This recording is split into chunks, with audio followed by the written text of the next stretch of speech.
Wahana Lingkungan Hidup atau WALHI meramal masa depan Papua apabila pemerintah pusat tetap ngotot membuka lahan sawit di wilayah tersebut.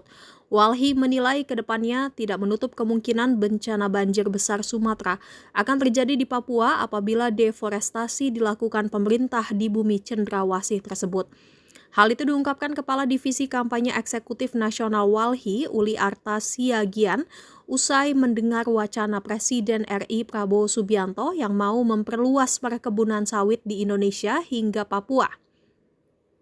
Diketahui Presiden Prabowo Subianto ingin Papua ditanam sawit agar menghasilkan bahan bakar minyak alias BBM. Hal itu disampaikan dalam rapat percepatan pembangunan Papua di Istana Negara Jakarta pada Selasa 16 Desember.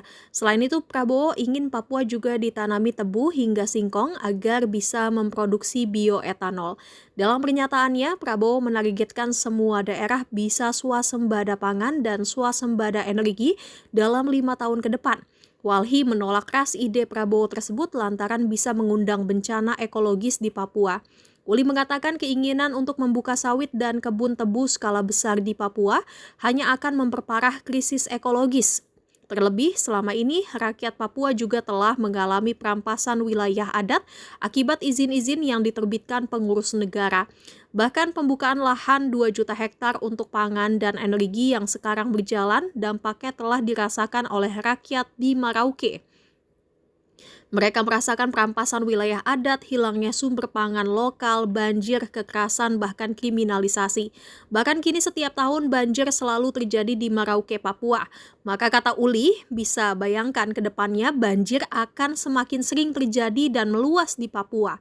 Bahkan Uli meramalkan rakyat Papua bisa senasib dengan warga Sumatera, yakni mengalami bencana banjir besar apabila hutan hujan diubah menjadi sawit. WALHI Papua mencatat bahwa Papua telah kehilangan tutupan hutan primer kurang lebih 688.000 hektar hingga saat ini. Bahkan mengejutkannya lagi, deforestasi tahun 2022 hingga 2023 seluas 552.000 hektar hutan alam Papua telah terdeforestasi.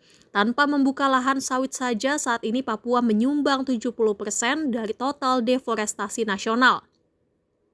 Bukan hanya bencana bagi Papua, deforestasi wilayah tersebut juga akan menjadi bencana untuk dunia, di mana dunia akan mengalami krisis iklim seperti bencana-bencana badai yang mulai terjadi di wilayah Khatulistiwa.